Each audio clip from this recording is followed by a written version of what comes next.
What's up, everybody? Wes Hodkiewicz here, joined alongside Mike Spofford.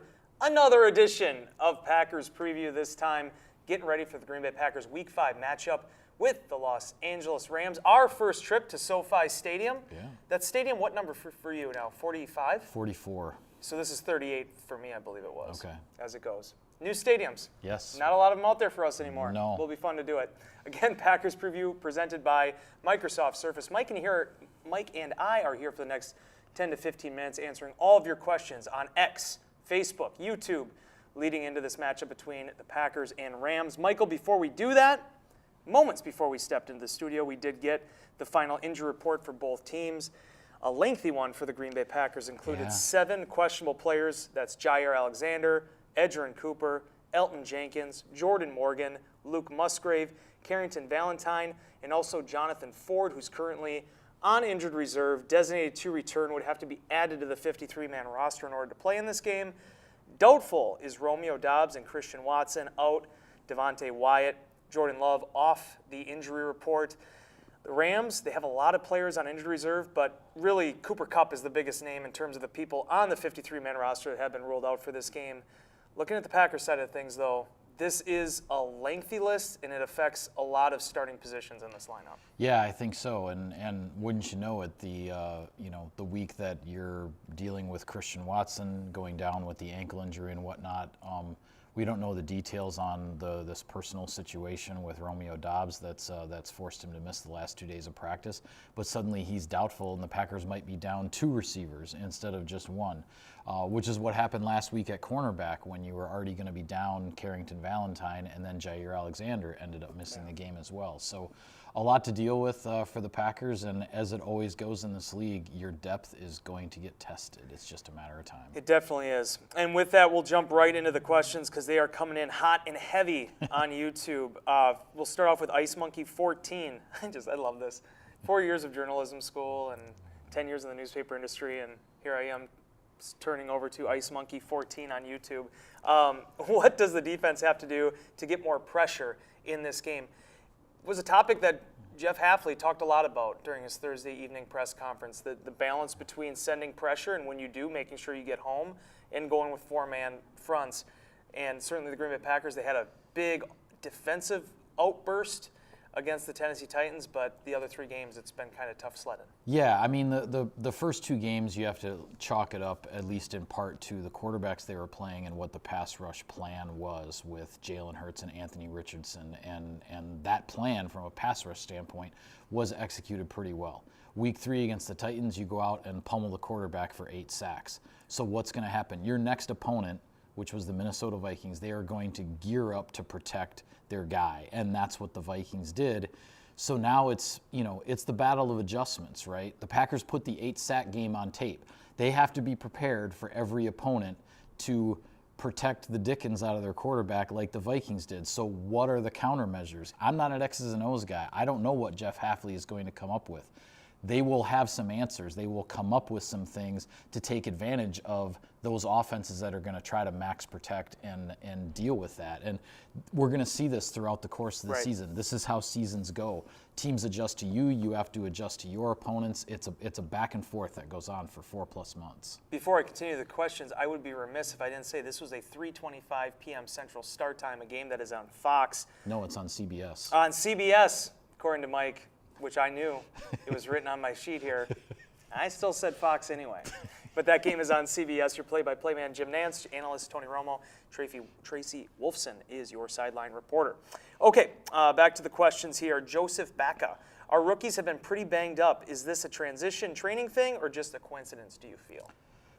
I don't know what to make of that necessarily. It's certainly unfortunate that both Edgerrin Cooper and Jordan Morgan, 2 of the Packers' top draft picks, dealt with injuries in training camp and in the preseason, and then it seems that those have cropped up again.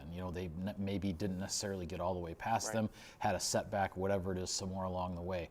I don't think that needs to be some sort of generalization about the draft class entirely. It is unfortunate because the Packers were looking for both Jordan Morgan and Edgerrin Cooper to be playing quite a bit, and both of those guys have had their playing time significantly cut into because of these injuries. So that being said, Javon Bullard, Evan Williams, those guys are out there playing, a lot of snaps as rookies.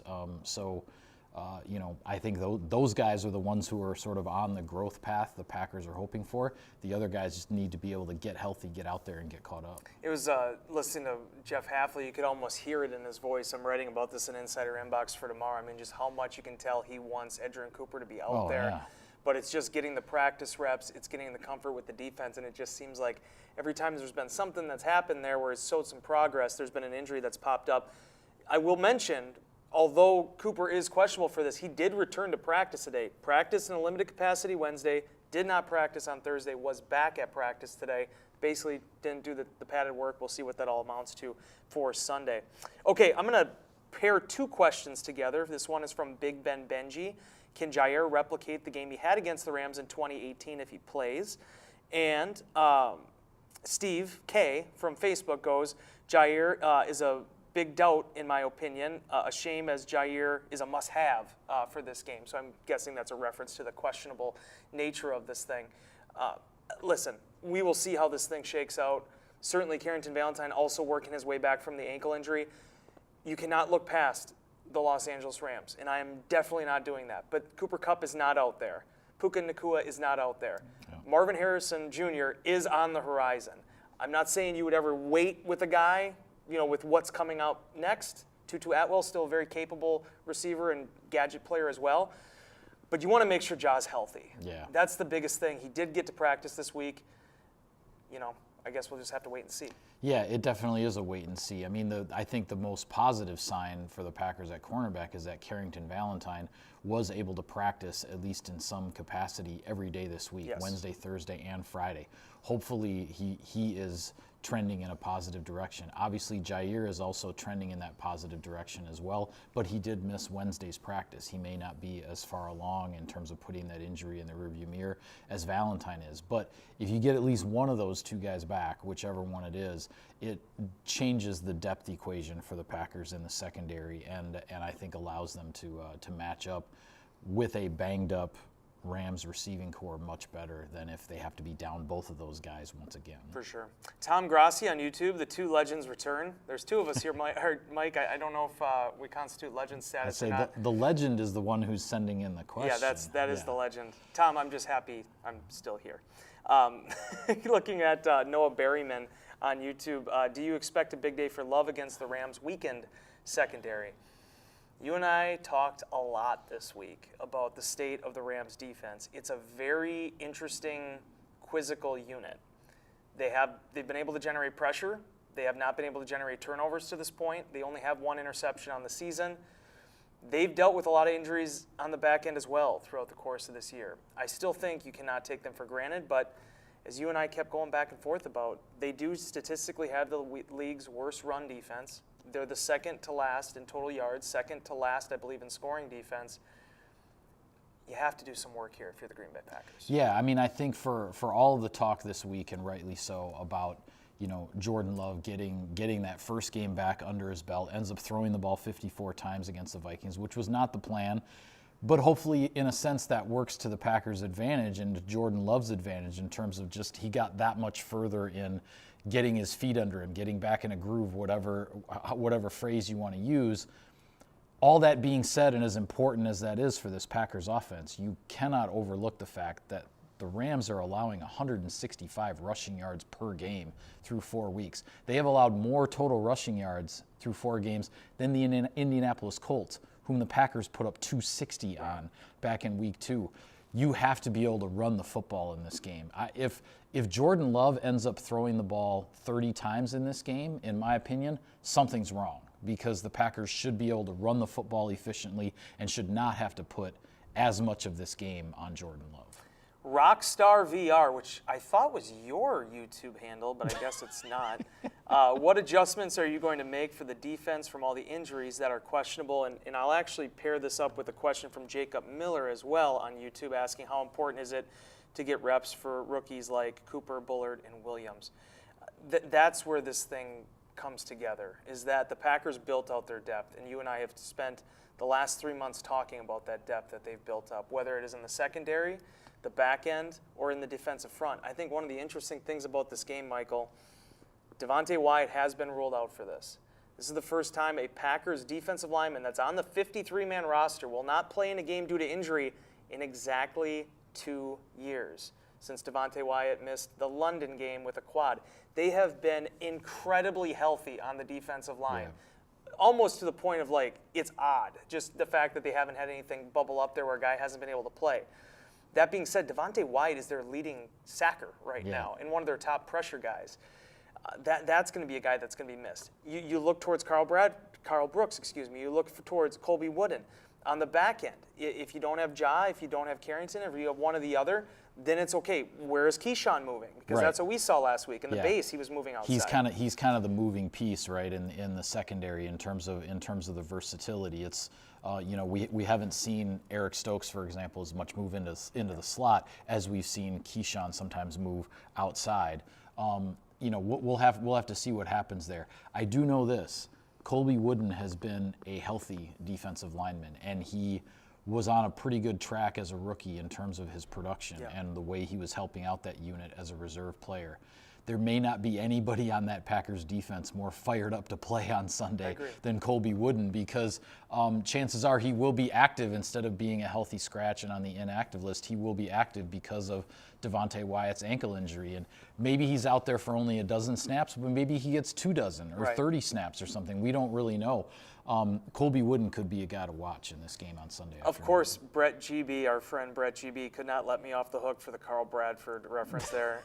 Brett goes, Carl Bradford is on the team in our hearts. Yes, he is. I hope Carl's doing well. My boy, Matteo Rubinato. Guys, get ready. Mateo's from L.A. He lives in L.A. Yeah. It is still hot here. So, yeah, I'm actually not wearing a suit for this one. I counted this up. I think this is the 4th game in my time with the Packers where I'm not bringing a suit along. It's too hot.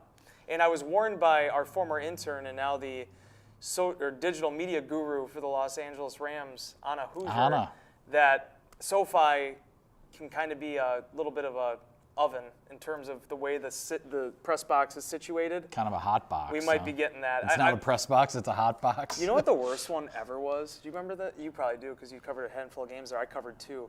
Candlestick. Oh, yeah. Do you remember Candlestick? Yeah. Candlestick Park, not that I'm going to go off on a tangent now.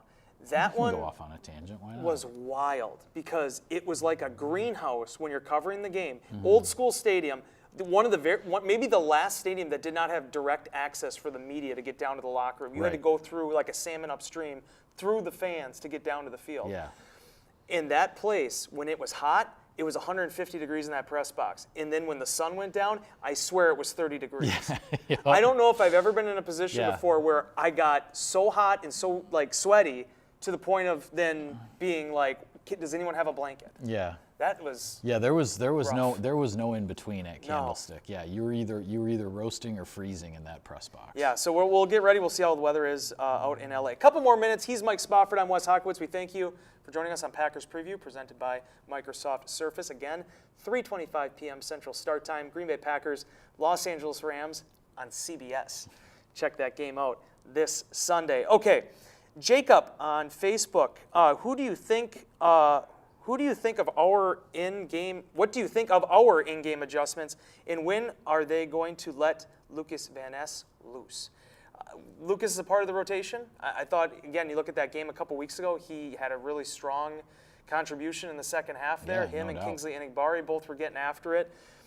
They've also introduced what I almost liken to a NASCAR package when Dom Capers was here, where they're using all their defensive ends in some of the pass rush situations. Comes down to opportunities. And I thought you had a really salient point this week, Mike, too, when you're looking at guys are going to get doubled. Thumps are going to happen. Chips are going to happen. It's that you can't do that with everybody. And if you get an opportunity for a one-on-one, whoever that person is, you have to make good on it. Right, exactly. It's about, from the individual pass rusher's point of view, it's about having a plan on every snap, because you don't know if that particular snap is when you are the guy that's going to get the one-on-one, right? So you have to have a plan before every snap. If I'm one-on-one, this is the move I'm doing. This is what I'm going to do to beat my guy. And then if you don't get the one-on-one, then you know it's on one of your teammates to win his one-on-one, right? So, but if you don't have that plan for every single snap, if you don't have that plan of how I'm going to beat my guy if I am left one-on-one, then you sort of just end up spinning your wheels, right? And nothing happens. Yep. You don't get there. The quarterback has too much time. So I think that's the focus for the guys up front, because they can't double everybody. They can't chip everybody. And if they blitz and if the Packers call a blitz and the blitz gets picked up, then that means guys are one-on-one as well. Yep.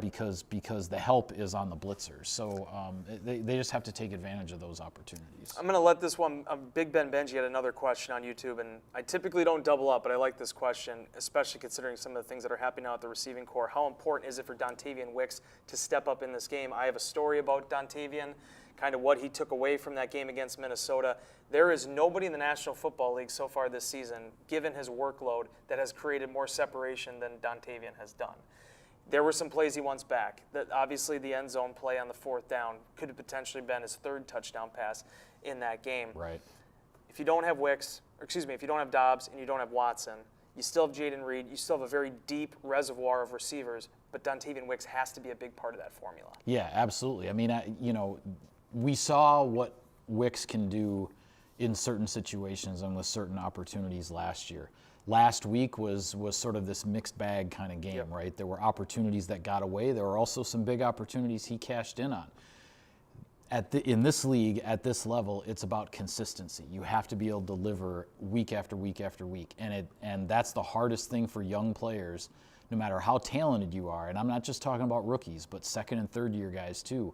When you're a young player in this league, being able to do it week after week after week at a consistent level is the hardest thing that's when you get to become a true professional. Yeah. And Dontavian Wicks is on his way to getting there. There's no doubt in my mind he's going to get there. Last week was a little bit of evidence that he's not quite there just yet. Okay, a couple more minutes here, and then we got to go. Top of the hour, I think we have Lawrence Welk after this, so we got to make sure we have some time to get to the next show. No, I'm just kidding. All right, sorry. Jacob on YouTube, do you feel better with Narv Dog kicking in a stadium like SoFi compared to an open stadium like Lambeau? And that will also bring me into another question from L8 Night Gaming, thoughts on the kicker situation. I will start with this one. I think the Packers are doing the right thing. Packers went through a lot of different kickers throughout training camp, and I think Bill Huber had the official total at somewhere like 6 or 7 by the time it was all said and done. They went with Braden Narveson, and I've seen the leg. You have seen the leg. Young man has a lot of talent. The last couple weeks have not gone great. He mentioned some of the corrections he's tried to make just based on what he saw in that game against Minnesota. Yep.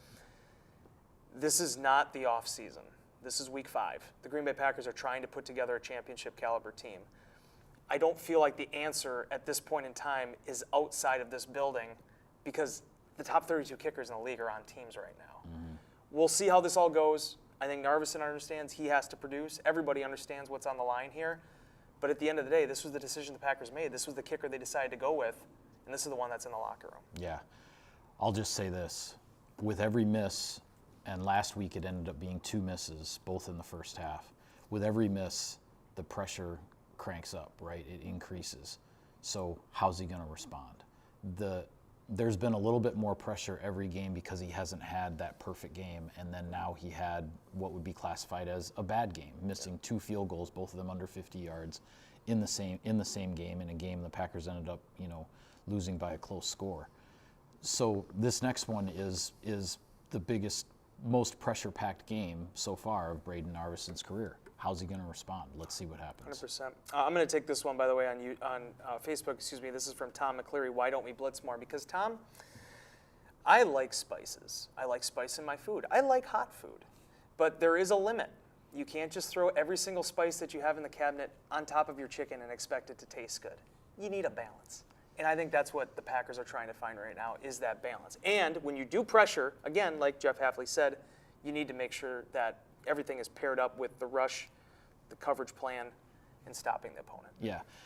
For all of the discussion this week about the struggles with the pass rush and how in the first half the 4-man rush didn't get home, et cetera, you look at how that fourth quarter unfolded last week.